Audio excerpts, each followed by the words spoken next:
Social media mandinoswera ndichiona kuti nyaya dzacho dziri kufamba sei pakuti ndini ndega the only Zimbabwean uncle number 1, ndini futi ndega referee anditi mugemu remacelebrity ndini ndega zvikuru. Ndinayo nyaya ndauya nayo yandoda kuti umwe munhu anga ari anodzidza nekubatsirika pairi anditi motoniteereresa sasekuru venyu nhasi anditi daumbotidzidzisei mazuva anga awanda. So chiteerera kana wanga usati wasubscribe pathis channel ndikukurudzira kuti usubscribe wotena on notification bell kuitira pega pega patinouploada video you'll be notified. Comment, like nekushare anditi so vazukuru tine imwe channel yedu inonzi Saint Trending TV yatanayo nyowani ichiti makorokoto basa rikukura anditi ikoko tine tichisati mavideos tunoiti tichitrenda mastreets esocial media vazukuru. So izvo zvipandori nekamuka video kari kutrenda go and watch Tatelisha zvaitaura pamusoro pamambo Dhuterere wobva wasubscribe, like nekushare anditi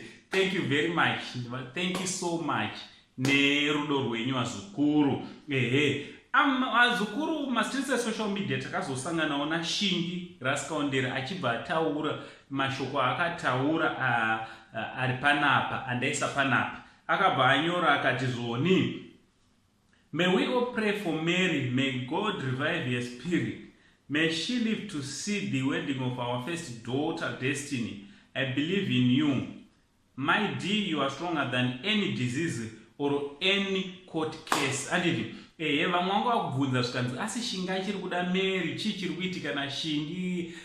Regai ndikudzei vazukuru, munhu kwaye chaichaika, munhu kwaye asina bitterness, mudzimai wawakaita naye vana kana kuti mwana hauzombomuvenge zvachese because pamwana iye mucharamba muchingosangana muchionana anditi angava mudzimai kana kuti murume anditi ende usashuvire munhu wawakaramba naye zvinhu zvakaipa because vaunenge uchirwadzisa vana vako muzukuru anditi vana vako ndo vanorwadziwa vakaona mai vavo vachichema, vakaona baba vavo zvisingavafambiri zvakanaka, vanavo futi vanoendawo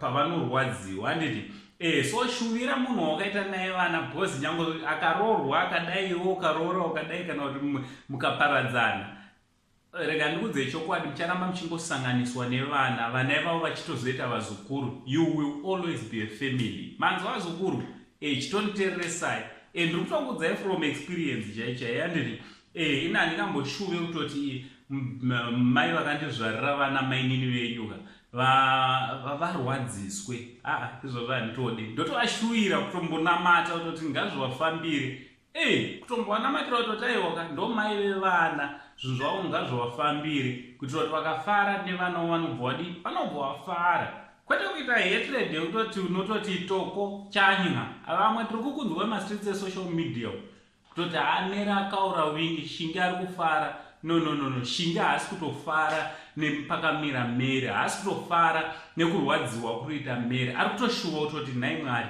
dai Mary apora kuitira zvinhu zvinge zvinomufambira zvakanaka tizonge tiripowo pamuchato wemwana wedu Destiny anditi so ngataura nemumacomments kuti what do you think nemashoko ataurwa naShingi Kaondera anditi akanga ari murume waMary mbai waChiwenga anditi ndiye akanga ari murume waMary. So what do you think? Ngataura nekumacomments. Uncle Saint, the only Zimbabwean uncle, pari zvino tichimboti much love.